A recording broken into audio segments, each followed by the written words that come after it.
Estamos en el día de hoy. Estamos en el programa del día de hoy para hablar sobre lo que es la crisis sanitaria con un doctor graduado de la Escuela Latinoamericana en Cuba. Se acaba de conectar el doctor. Vamos a mandarle la invitación.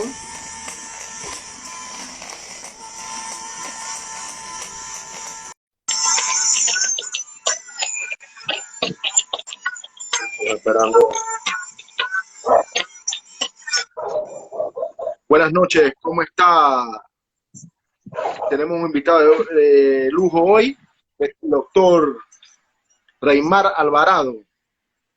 Bueno, ¿cómo está Para todo nosotros es un placer. esto, Pedro? Bueno, encantado Aquí, de estar aquí.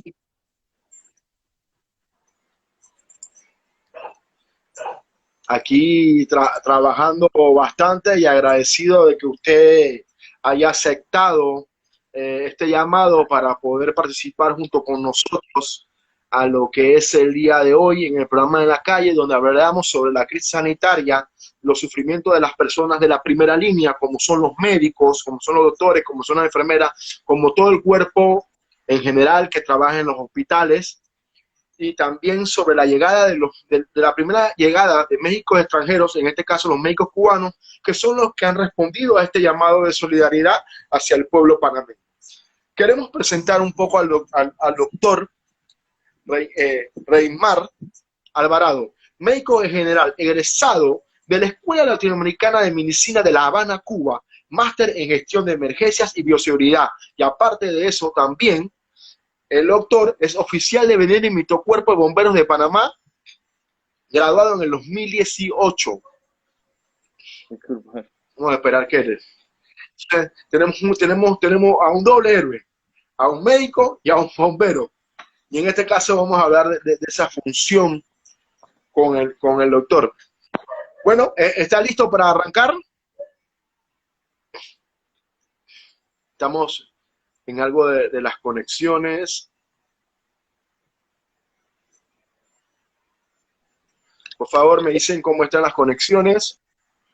¿Se ve bien la conexión? ¿Se entiende?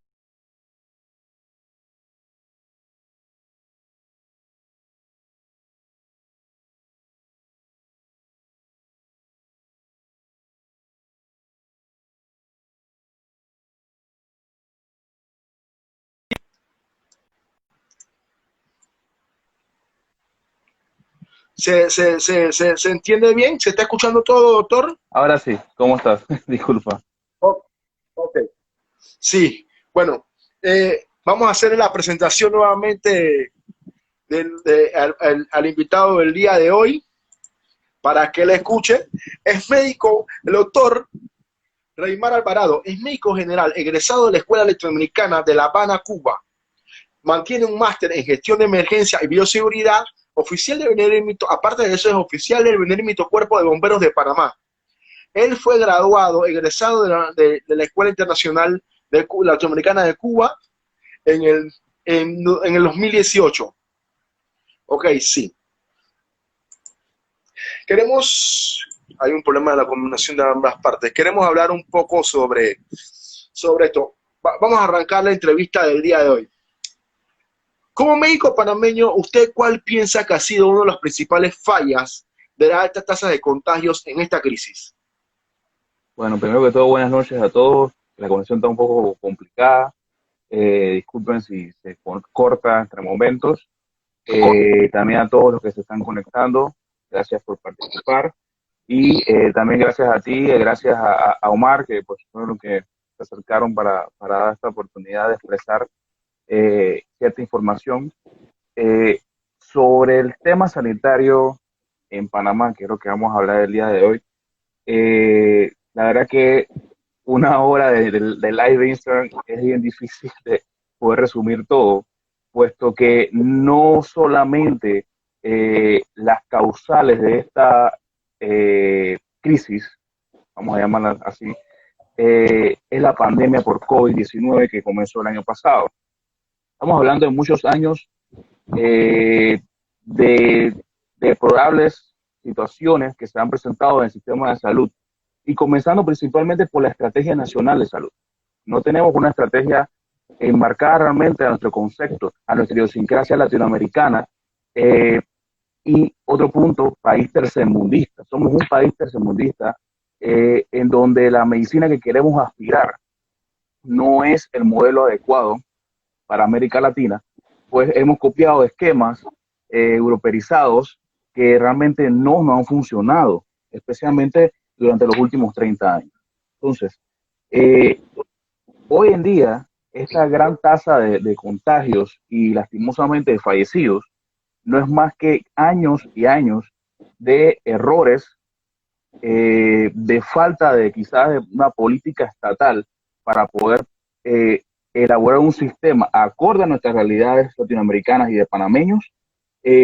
Y otra cosa muy importante, y es lo que creo que se ha hablado en muchas otras ocasiones, el sistema de salud nacional es un sistema curativo, un sistema reactivo, es un sistema en el cual tenemos grandes hospitales con tecnología bastante avanzada, pero que en la prevención de enfermedades básicas en nuestra atención primaria de salud estamos muy, pero muy mal, años atrás. Y esto es porque no tenemos un sistema de salud preventivo, ¿no? Entonces, en esta situación es donde explota ahora con la pandemia de COVID-19 todas estas cosas que hemos estado platicando, ¿no? El día de ayer hubo un total confirmado de 281.353 casos de una población de 4 millones de panameños y 4.500 fallecidos. Eso fue ayer en las redes sociales oficiales del MINSA de Panamá. Una letalidad de 1.5% en comparación con otros países de la región.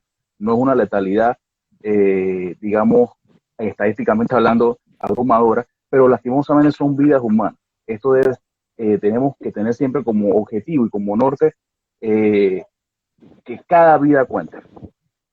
Definitivamente desde el campo de batalla en la primera línea tenemos que tener en cuenta que no siempre podemos salvar a todas las personas, pero debe ser nuestra aspiración, debe ser nuestra meta. De esos, un 78% han sido recuperados. Entonces, ¿qué es un recuperado? Es una persona que ha pasado su aislamiento, donde tuvo sintomatología, ya sea leve, moderada o severa, y que ha logrado superar la enfermedad. ¿Qué estamos haciendo? Te pregunto, y le pregunto a todos los que están conectados. ¿Qué estamos haciendo con ese 220.833, o sea, 78% del total de casos que estamos haciendo? Se plantea a nivel internacional ya y por muchos consensos científicos el llamado post-COVID. O sea, las secuelas que deja la infección son bastante severas y no debemos dejarla pasar como algo pasajero. Esto no es un simple catarro, como nos quisieron decir inicialmente, ¿no? ¿Qué estamos haciendo? Le estamos dando continuidad en algunas maneras, sí, especialmente para la masa trabajadora, donde tienen acceso al seguro social, que tiene tan importante el seguro social, que tiene salud ocupacional y que hemos podido pues captar este post-COVID. Pero no es la tónica general de toda la población que hoy en día sufre incluso las secuelas del post-COVID.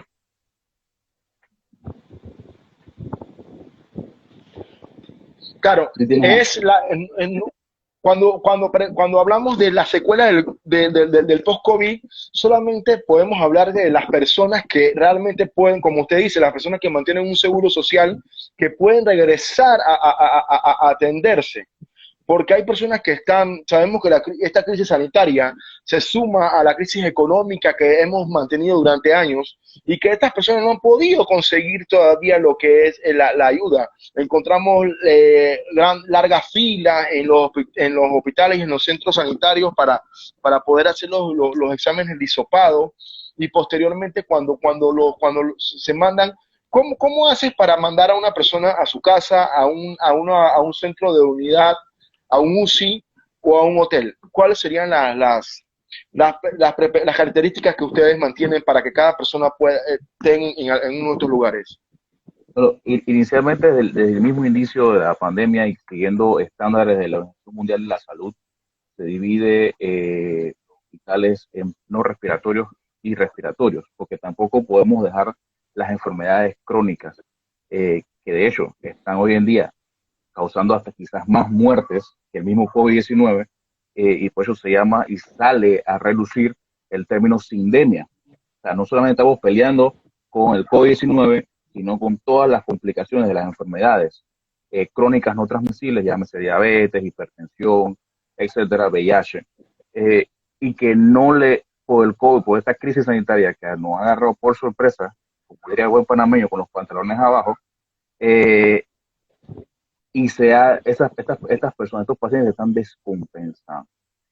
Eh, Al dividir en urgencias respiratorias y no respiratorias, hay criterios clínicos y de laboratorio que indican si el paciente es un COVID leve, un COVID moderado o un COVID severo. El COVID severo eh, necesita definitivamente cuidados más avanzados, entonces se crea, digamos, una reorganización de los servicios intensivos de los diferentes hospitales. Eh, Definitivamente no, no tenemos la capacidad para poder suministrarle cuidados críticos a todos los pacientes que lo necesitan, porque no tenemos una situación de cama, ¿no? Eh, el otro tema importante es la educación sanitaria. La sociedad no ha quizás comprendido la severidad de esta enfermedad y que definitivamente si no tienes dónde meterte, no tienes cama, ¿dónde te vamos a meter? ¿No? Entonces, ha habido en otros países experiencias, quizás una de las más publicitadas, mediatizadas, ha sido la experiencia en España y en Italia, donde había gente literalmente en el pasillo, en los pisos de los hospitales, recibiendo ventilación mecánica, eh, por la necesidad, ¿no?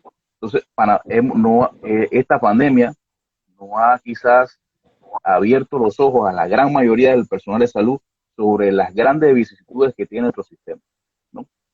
Eh, la estrategia de hoteles hospitales, que personalmente con los bomberos es donde he tenido más acercamiento a esa situación de los hoteles hospitales, eh, son para pacientes leves, pacientes que se pueden complicar, pueden convertirse a un COVID moderado o hasta severo, pero que necesita vigilancia o que no tienen las condiciones habitacionales, como la mayoría de los panameños, quizás para guardar un aislamiento con todas las normas de bioseguridad adecuadas, ¿no?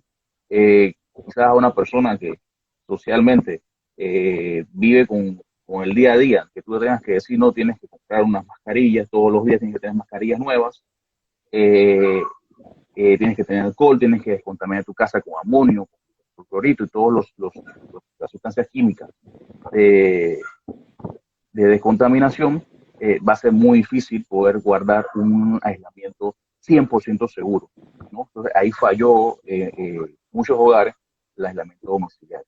Entonces ahí nace este asunto de los hoteles hospitales.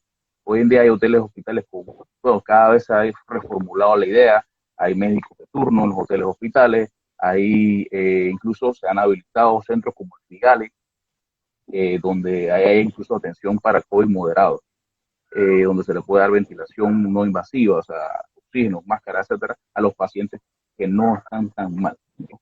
Hablarte de lo más directo. Entonces, Claro,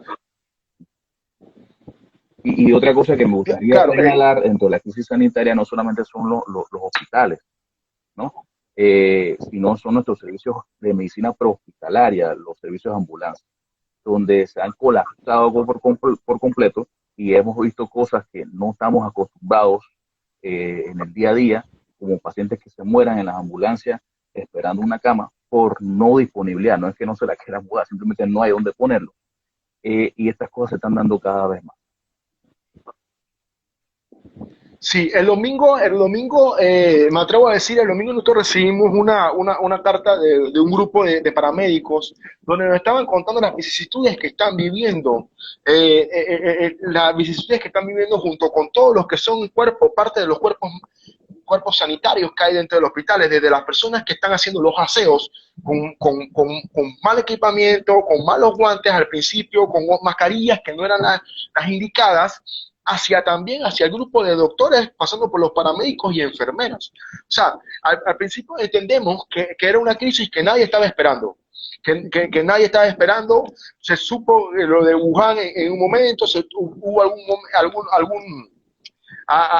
alguna alerta, no se previó Panamá, no se prepararon para esta crisis, y posteriormente fuimos aprendiendo en el camino. Y cuando hablo de aprender, me atrevo a hablar de la situación, no solamente de la situación científica, sino voy a hablar de la situación social, porque es la que puedo manejar yo. La científica le corresponde a ustedes y a otras personas que manejan esta situación.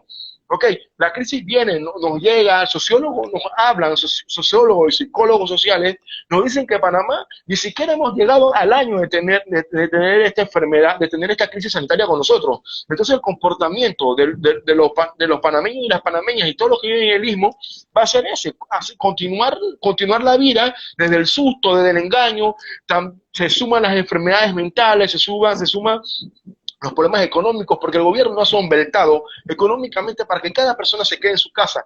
Todos los hogares no son de la misma manera, todas las casas no son de la misma manera, hay gente que solamente llegaba a su casa a dormir. Y ahora el confinamiento hace de que esto, tú salgas a la calle, tengas que ver, como encuentras también un caso de una persona que tuvo que salir siendo COVID positivo a su trabajo porque no sabía qué iba a hacer cuando regresara y hubiera una suspensión del mismo. Entonces todas estas cosas se van sumando. Yo creo que también es parte de la palabra que usted dijo de la sindemia, esta situación de que la situación social se vaya sumando a la crisis sanitaria. Una pregunta, vamos a leer un poco acá lo que nos dicen los invitados del día de hoy, que hoy nos acompañan.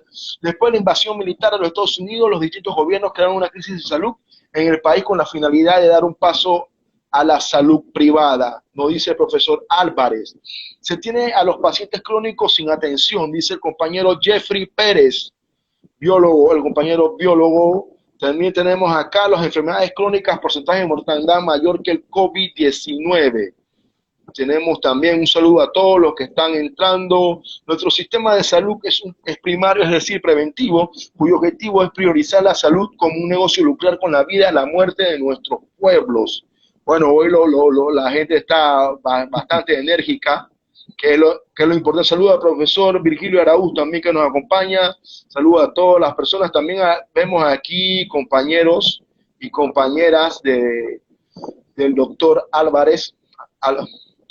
Estamos aquí. Hola, ¿quién presentan? Así dicen las personas.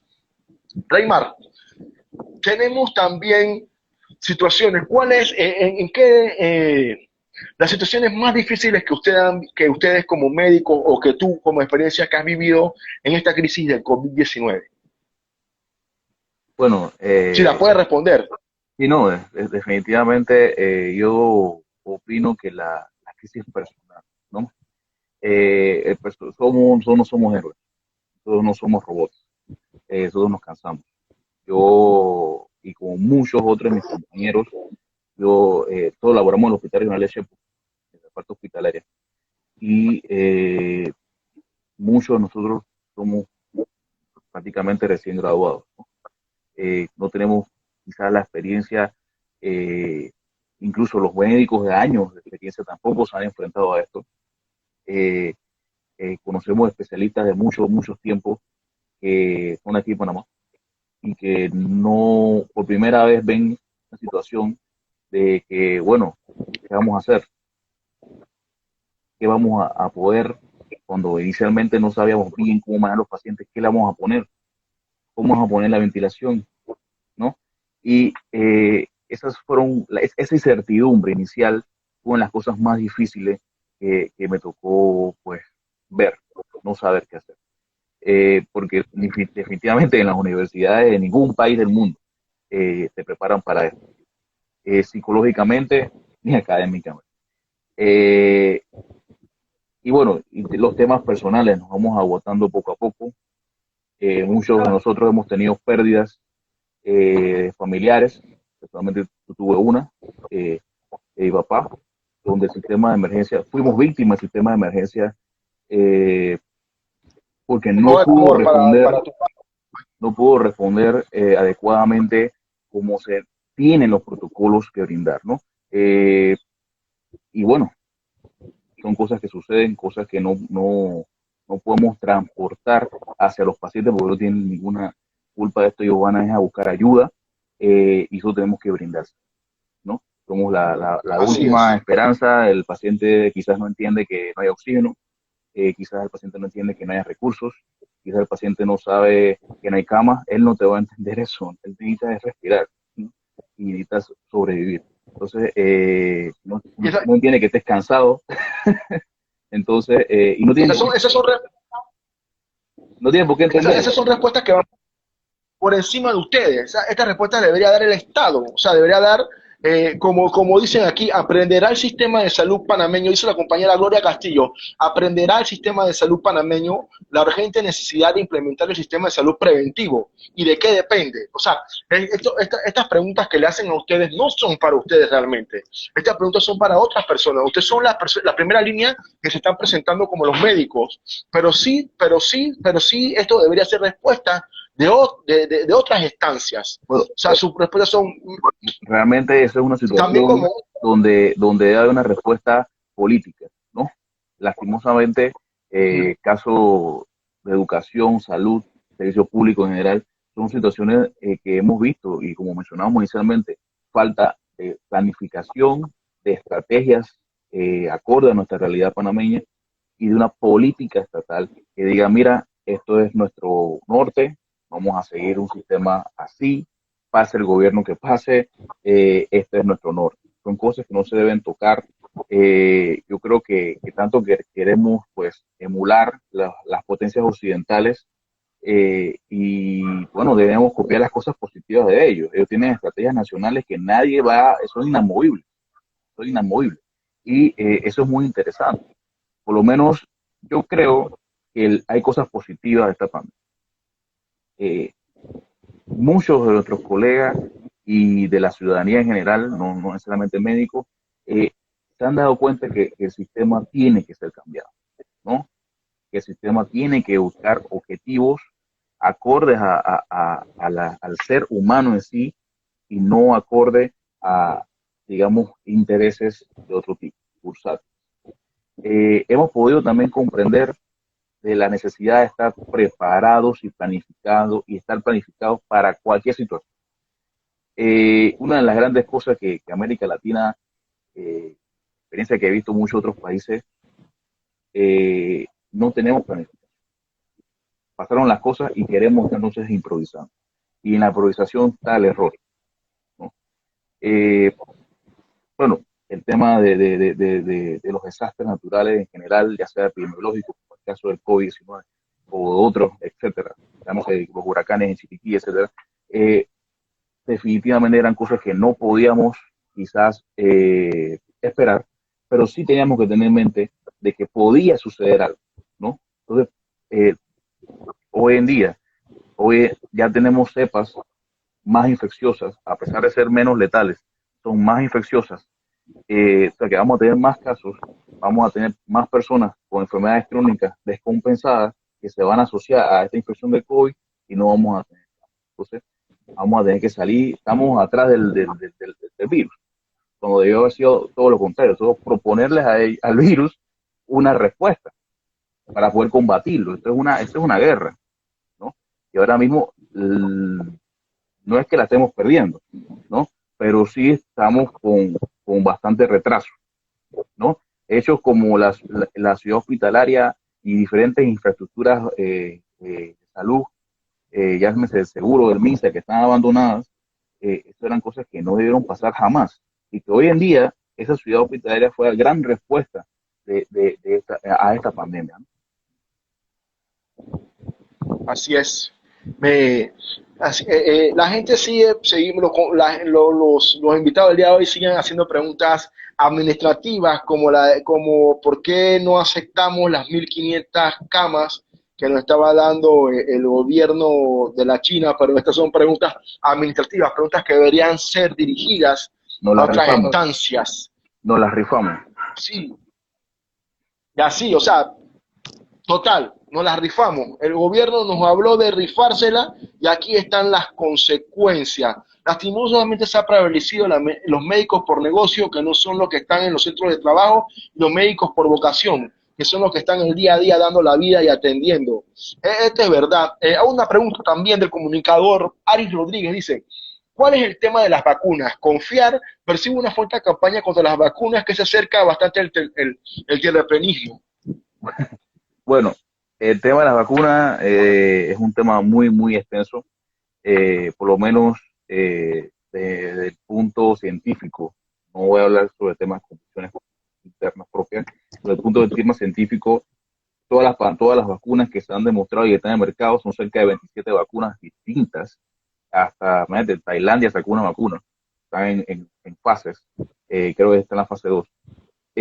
Las vacunas más reconocidas son la Sputnik 5, que es del Instituto Gamaleya de Rusia, que ya está en la última fase, la Moderna de los Estados Unidos, Pfizer, AstraZeneca, que es la llamada vacuna de Oxford, todas han demostrado una eficacia por encima del 90% y con efectos secundarios bastante bajos. Caso Pfizer, lanza un estudio en las diferentes revistas científicas más famosas y más renombradas en los Estados Unidos y Reino Unido, comentando de que en sus estudios tenía el riesgo más grande era el shock anafiláctico, que es la inflamación de la glotis, que es una alergia aguda, y que era menos del 1% de los casos.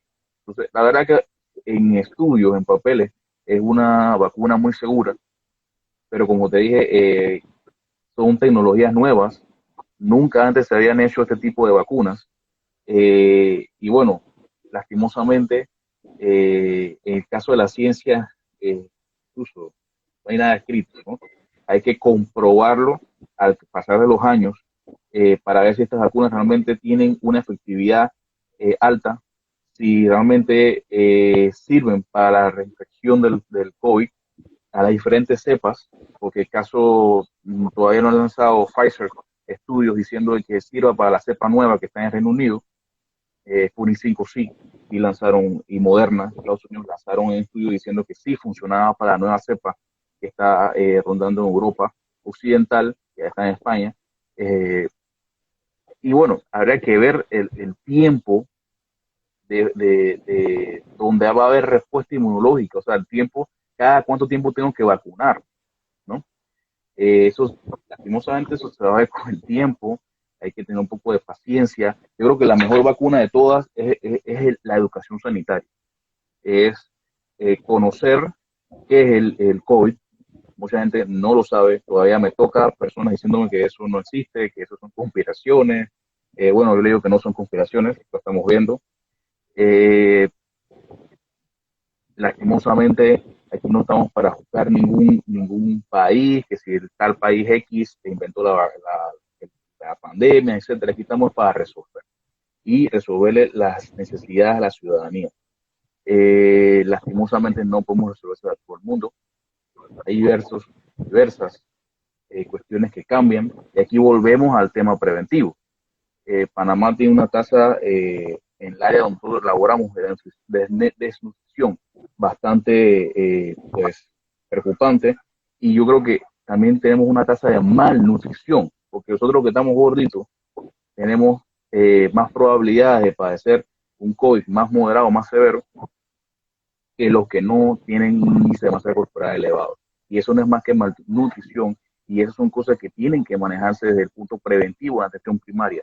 Tratar de lograr una educación sanitaria literalmente casa por casa. Ya en estos momentos estamos respondiendo apagando fuego, ¿no? Pero posteriormente sería muy interesante que todos los sectores de la sociedad nos sentáramos y pudiéramos pues conversar y lanzar esa estrategia nacional para que nuestro sistema de salud pase de un sistema literalmente reactivo a un sistema preventivo. Claro, claro. Volvemos al tema social. Okay, volvemos al tema social.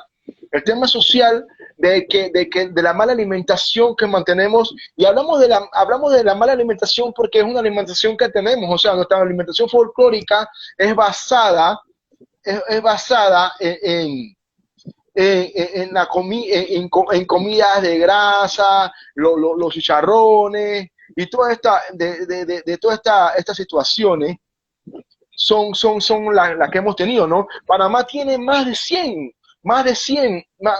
ferias. Entonces nuestra idiosincrasia es de salir, de divertirnos, los carnavales y todas estas cuestiones. Entonces, donde estamos comiendo, estamos dando una mala alimentación.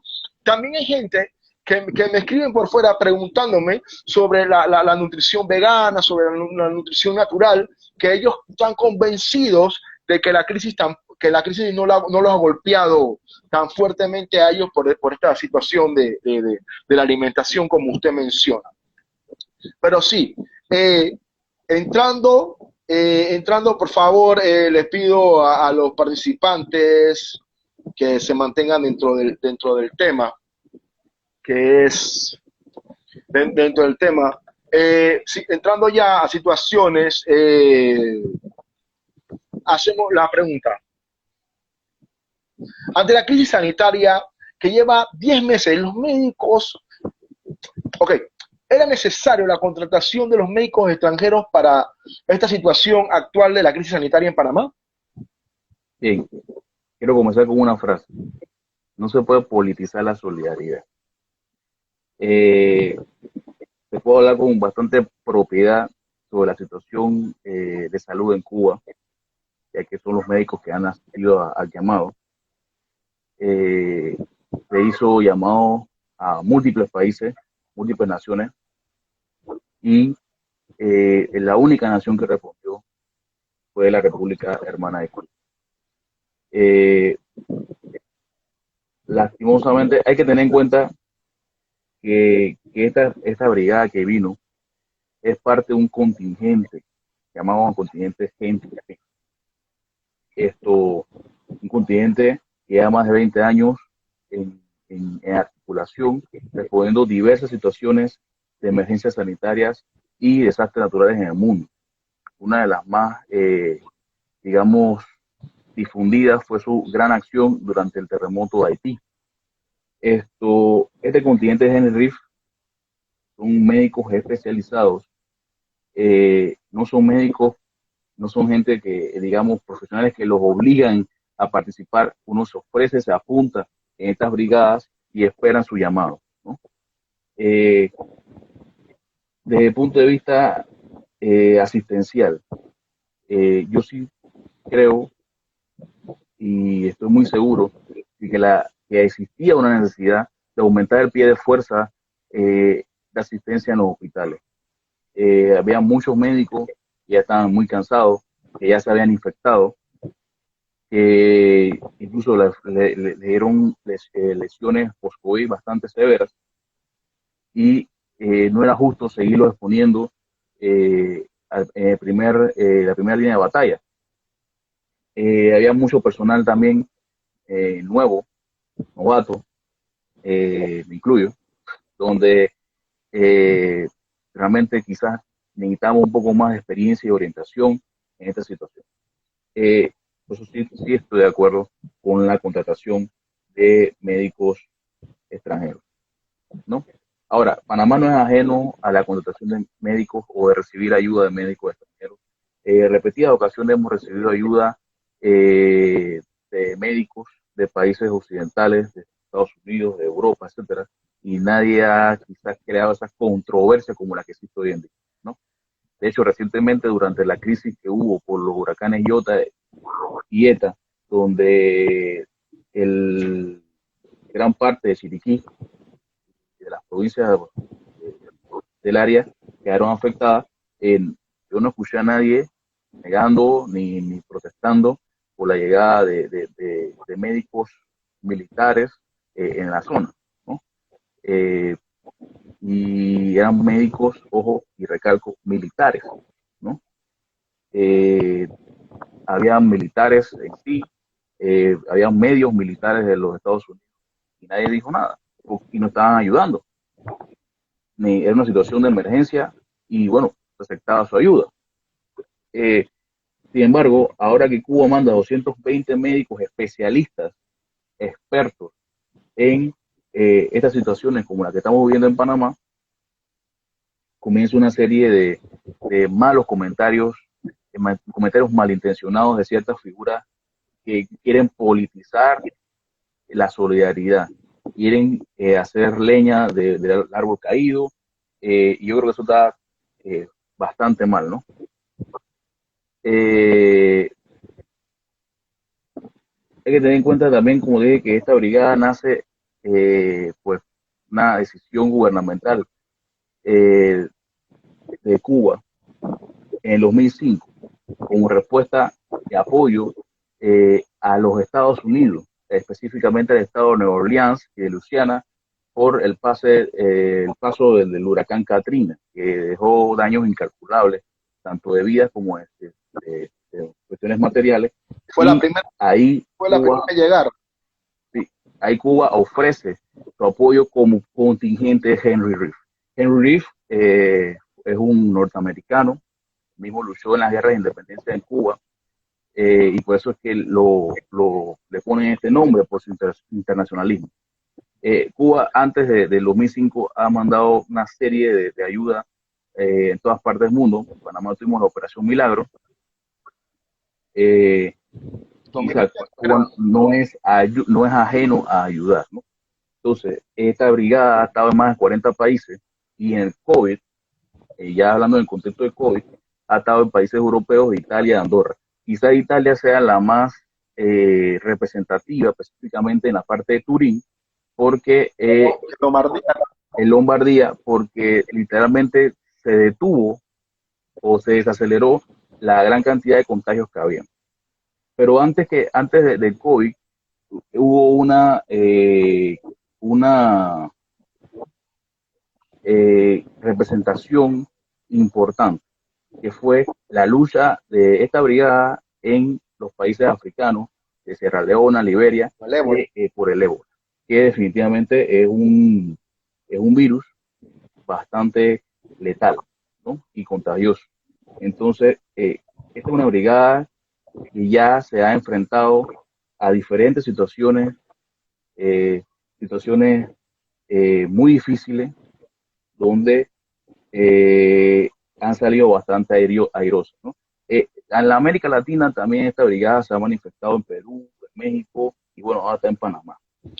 Eh, por información suministrada e investigación que hemos podido hacer por parte de los datos oficiales de la brigada del continente, esta es la brigada número 55, imagínate, 55. Y son 220 médicos que se han dividido en 22, en varios equipos de 22 médicos en los diferentes contextos y escenarios de atención del país. Entonces, sí era necesario, y digo, sigue siendo necesario, la contratación de estos médicos. Pero claro, yo entiendo, hay muchos colegas que están resentidos pero tienen que tener en cuenta que eso no es culpa del cubano, ¿no? No es culpa, ellos vienen aquí a apoyar. Eh, Hay muchos compañeros que quizás han pasado mucho tiempo fuera de los sistemas de salud y que están resentidos quizás porque no se le tomó en cuenta hasta ahora. Personalmente, los sistemas de filtro que existen para poder tu médico aquí en Panamá o cuando vienes graduado afuera, como es el caso de muchos de nosotros, eh, son bastante tediosos, ¿no? Entonces, yo creo que a la solidaridad no se le puede mirar eh, colmillo, ¿no? Caballo regalado no se le mira colmillo. Tú tienes que recibirla, tienes que aceptarla, tienes que abrazarla.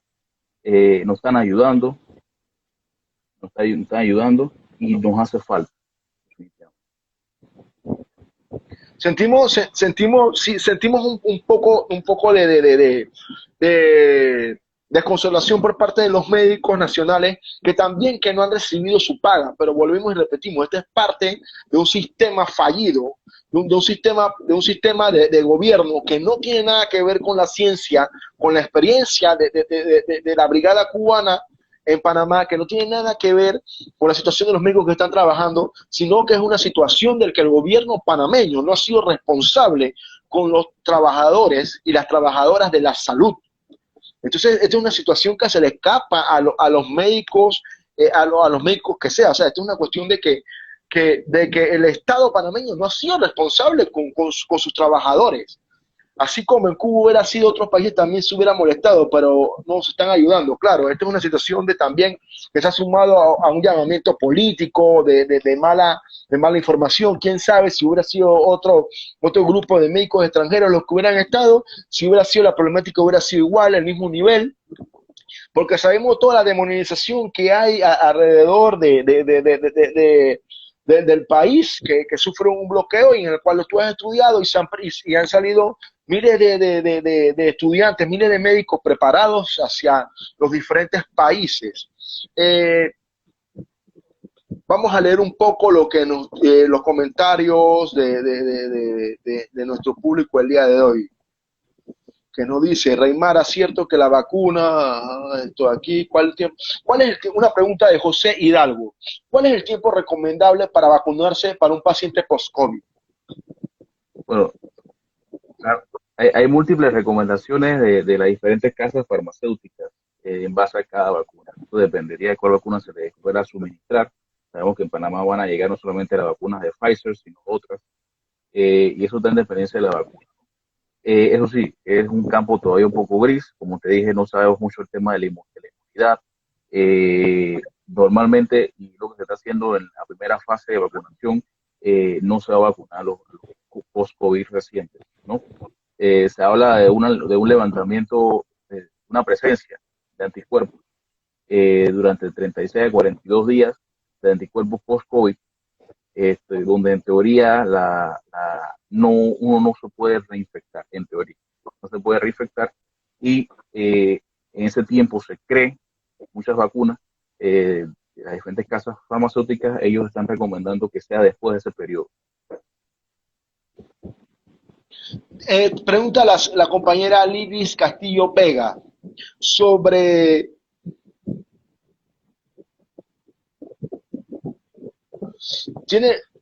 la compañera Lidis Castillo Vega pregunta, ¿en cuánto tiempo uno puede darse cuenta de que está sufriendo secuelas del COVID-19? ¿Me puede repetir? Porque está como se entrecortó algo la llamada. La secuela puede desarrollarse en cuánto tiempo, pregunta la compañera Lidis Castillo Vega. ¿En cuánto tiempo uno puede darse cuenta que están teniendo secuelas del COVID-19? ¿Me repite ahora, disculpa? ¿Se escuchó? Ok, la secuela del COVID-19, dice la compañera Lidis Castillo Vega, ¿en cuánto tiempo uno se puede dar cuenta que tiene secuelas del COVID-19? Bueno, hay que comprender quizás que eso está en dependencia también de la manifestación clínica del COVID. Según evidencia científica internacional, el post-COVID puede durar hasta unos 6 meses aproximadamente. El post-COVID no es más que un proceso inflamatorio que se mantiene después del proceso infeccioso. Se supone, según los estudios, y puedes hacer el aislamiento durante 14 días, que después de los 14 días uno no es contagioso, o sea, pero sí puede manifestar síntomas. Después de los 14 días, ya uno se puede tomar como un COVID prolongado, inflamatorias del pulmón, donde definitivamente uno tiene que brindarle apoyo con medicamentos para poder desinflamar este pulmón, ¿no? Además del estado protrombótico. ¿Qué es esto? El estado protrombótico no es más que una serie de procesos inflamatorios, enzimas y demás procesos que hay dentro del cuerpo, donde le es más fácil al cuerpo producir coágulos de sangre que se van a movilizar por toda la anatomía, provocando complicaciones como infartos, enfermedades cerebrovasculares y tromboembolismos pulmonares, ¿no? Estos trombos pueden definitivamente llevar al traste con la vida del paciente si no se le mantiene una terapia de tromboprofilaxis, o sea, de que no provoque trombos, con medicamentos, pues ya sea, llámese anticoagulante o antiagregantes plaquetarios, ¿no? Entonces, definitivamente es una serie de por eso se llama síndrome, un conjunto de signos y síntomas que conforman una entidad ya bien identificada por las diferentes sociedades científicas y que incluso puede dar complicaciones, incluso psicológicas o mentales, mejor dicho, porque especialmente en los pacientes que fue necesario cuidados críticos, o sea, se le tuvo que hacer intubación, etcétera, ellos salen con secuelas mentales que son necesarias abordar por profesionales de salud mental. O sea, que tú recomiendas, mira, esta recomendación también la hizo el psicólogo social López, que estuvimos hace un par de meses, donde las personas que sufrieron del COVID-19 también posteriormente tienen que tener un acompañamiento psicólogo y social. No tengan miedo que cuando esta crisis baje, acercarse al psicólogo, contarle los traumas, contarle las situaciones que tienen, porque es necesario este acompañamiento. Aquí también hay una pregunta un poco administrativa que sale de lo científico, pero es una pregunta también válida, porque sabemos, entendemos que hay un acúmulo de interrogantes, hay un acúmulo de preocupación dentro de lo que es el embarque de la crisis del COVID-19. Dice 5.5 millones de dosis para 3 millones de personas. ¿Quiénes se quedarán fuera? ¿Y cómo es el tema de las dosis por persona según las 3 vacunas que llegarán? Esa es una pregunta también. Bueno, aquí sí hay un aspecto científico. ¿Qué nos dice el doctor? Bueno, casualmente hoy nuestro ministro pues lanza públicamente las fases de vacunación y bueno, creo que se comprende bastante bien que se va a excluir personas de riesgo para evitar que haya complicaciones asociadas a la neovacunación. Eh, Se va a priorizar los estamos en primera línea por el riesgo de contagio, ya que esto es una enfermedad también para nosotros, una enfermedad ocupacional y todos los estamentos de seguridad. Eh, para abrir, ya que ellos están en contacto directo y están en más probabilidades de padecer la enfermedad. Entonces, eso va en dependencia de las fases. En cuanto a la cantidad de dosis y demás, no te podría dar una respuesta, porque obviamente no va a ser para todos los panameños. Va a haber varias secuencias donde se va a poder involucrar a las personas de riesgo, ya sea exclusiones por edad, exclusiones por post-COVID reciente o enfermedades crónicas que pueden padecer, llámese enfermedades autoinmunes, que pueden padecer las complicaciones que se han podido registrar en los diferentes ensayos clínicos a nivel internacional, y a estas personas se le va a excluir, ¿no? No significa que no se le va a dar una vacuna, simplemente cuando ya veamos que es un producto seguro para la ciudadanía, entonces se le va a terminar de brindar a estas personas. Claro, ya casi llegando a la etapa final de esta entrevista, que ha sido una entrevista muy importante, que hemos mantenido un público bastante activo. Sé que hay muchas preguntas, sé que hay muchas interrogantes. Una pregunta acá que nos dice el biólogo Jeffrey Pérez, saludos también a Julio Bustamante y al artista David Bosa que hoy nos acompaña, y al profesor Castilla. Dice, doctor, ¿qué iniciativas utilizadas en otros países implementaría o piensa usted que tendrían un resultado favorable en Panamá? Bueno, yo creo que aquí hay que apretarse un poco, o vamos a decir, enfocarnos un poco en lo que llamamos aquí en Panamá trazabilidad. Creo que ahí fue uno de los éxitos más grandes de las diferentes naciones que han podido controlar la pandemia. Vamos casualmente a poner ejemplo de Cuba, ya que la gente le ha gustado.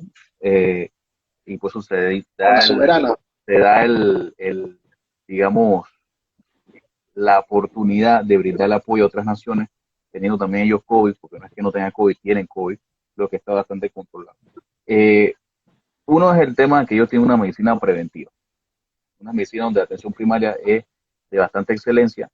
Eh, Dos, la educación sanitaria, en la ciudadanía, y como hemos visto también, recuerdo muy bien en las primeras imágenes de Wei, cuando la gente le dijo cuarentena es cuarentena, incluso quedaron familias separadas, pero la gente pudo cumplir a cabalidad ese mandato gubernamental, porque confiaban en su sistema de salud, confiaban de que el aislamiento físico, no social, es un tema importante, el aislamiento físico, era una de las herramientas o las armas para evitar o frenar un poco ese ritmo de contagios que se llevaba en ese momento. Entonces, en la trazabilidad en Panamá yo creo que sería fundamental tratar de profundizar más. No soy ajeno a diversos mensajes de WhatsApp en las diferentes redes donde amigos, familiares, vecinos, gente que ni conocía, me chatean pues para preguntarme de que cómo iban a poder hisoparse. Eso en parte demuestra la desesperación y los fallos del sistema. Eso no debe pasar, ¿no? Eh, y eso sucedió porque no tuvimos inicialmente equipos de respuesta inmediata para poder brindarle digamos, ese servicio de poder diagnosticar con hisopado, ya sea preventivo o ya pues, por tener síntomas, hasta mucho después. Yo creo que no llevamos ni 6 meses de tener trazabilidad y es lo que realmente ha frenado sustancialmente la tasa de contagio. En el último, llamémosle, aunque bueno, no me gustaría decirlo, rebrote, donde hemos visto en el último mes un aumento de casos diarios y de fatalidades, eran de esperarse por la apertura de los negocios comerciales, de la supuesta nueva normalidad, donde no se le brindó a la ciudadanía las medidas de bioseguridad 100% adecuadas en los diferentes locales comerciales.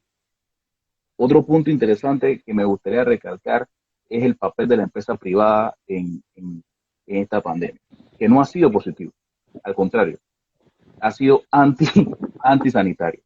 Nosotros médicos comprendemos la necesidad bueno, la gente tiene que trabajar, la gente tiene que elaborar para poder llevar el pan de cada día a sus familias. Sin embargo, me ha tocado casos personales de pacientes míos donde no cumplen las normas de bioseguridad, donde hisopan a pacientes en clínicas particulares, no omito los nombres por cuestiones legales, a clínicas particulares le sale un resultado positivo que ni siquiera es avalado por el Instituto Gorgas, que es el instituto rector de aquí en Panamá en normas científicas, y ni siquiera avisan al MINSA. O sea, la trazabilidad es nula en los casos cuando las empresas privadas, por sus llamados protocolos, llevan a sus empleados a clínicas particulares. Ahí están fallando. Por eso la orden del ministro de Salud hace 2 semanas ordenando cese de las pruebas de hisopado nasofaringio ambulatorias por parte de los hospitales y las clínicas particulares. Porque ya te digo, tú como empresario, Pedro, tú obviamente quieres producir, tienes un empleado con síntomas, mandas a otro empleado a exponerse, a que lo lleve a una clínica, sale positivo y no hiciste ninguna de las medidas de bioseguridad que te obligan poder MINSA llevar a cabo. Ni siquiera avisan a trazabilidad, porque eso está sucediendo. Esos son errores que se nos están lastimosamente escapando. Y digo lastimosamente porque es el paciente el perjudicado. Es una cuestión de solamente pensar en la economía, pensar en... el gobierno tampoco no ha establecido una buena sistema de darle una ayuda al panameño y a la panameña común, a todos, a los nacionales, a los extranjeros que viven acá, una ayuda económica verdadera para que esta crisis vaya bajando, porque es la única manera de poder mitigar, para que no digas, quédate en casa, pero ¿cómo me voy a quedar en casa si no tengo la alimentación? Nos faltan 4 minutos solamente y es lamentable porque hay un sinnúmero de preguntas. Dice ahorita Panamá, ya que enfatizó según las evidencias científicas para que nosotros también seamos voceros y se evite el cotilleo social. Es importante que seamos voceros de lo que nos dijo el doctor el día de hoy. Omar Sandino dice, esta entrevista la tendremos en la cuenta de YouTube y en Instagram. Saludos, le mando saludos, los errores de la trazabilidad. Ok, tenemos 2 minutos para esta respuesta. ¿Qué consejo le da? ¿Cómo médico usted recomienda el uso de ciertos medicamentos que no tienen veracidad efectiva, como la ivermectina, creo que se llama así, que se ha hecho muy popular en estos últimos meses. Tenemos 2 minutos para que nos responda esta pregunta. No hay ninguna evidencia científica que avale las ventajas de la ivermectina. La ivermectina es un antiparasitario. eh, Hay ciertos estudios, pero no han sido lo contundente que se necesita, ¿no? Para poder decir que tener responsabilidad y mandarla como médico a un paciente. La verdad que no hay ninguna evidencia. Ok, gracias. Fue claro. Y una última. ¿Qué consejo usted le da preventivo a la población panameña para evitar más contagios? Quédense en casa. No, mira, Lo dijo antes. cumplan las medidas de seguridad. Mira, los parking y todas esas cosas pueden esperar para después. Lo siento, o sea, es directo. Todo el mundo quiere ir a la playa, todo el mundo quiere fiestar. Yo soy uno de esos, pero adivinen que estamos en una situación única, quizás en muchas generaciones, y yo creo que hay que quizás estar acorde con esta situación. Así es. Gracias, doctor. Fue un placer tenernos. Vamos a mantener esta entrevista por nuestros canales de YouTube en la calle Panamá. Vamos a tenerlo también aquí en nuestro canal de Instagram.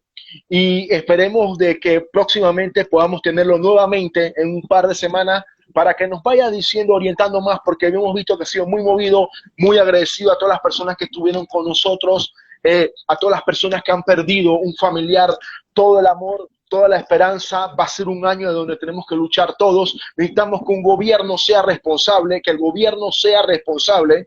Esta es una llamada, lo dice Pedro Silva, no lo dice en la calle, ni lo dice el doctor Álvaro, lo dice Pedro Silva. Quiero despedirme con esto también. Un saludo a mi mamá, que es la primera vez que me está viendo.